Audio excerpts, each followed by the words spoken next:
I want to be more than just a skier.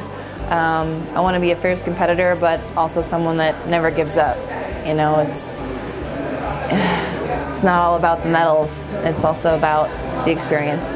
It was so amazing to be back at the Olympics. You know, it's definitely been a long 8 years. It feels like forever. And to stand on the podium again was incredible. I'm so thankful for the opportunity and the fact that I'm able to come back from so many injuries. You know, that's a gold medal in itself for me, just to be in the starting gate and to be healthy enough to give it my all. Hey, I'm Lindsey Vonn, and I am the 2018 Olympic bronze medalist.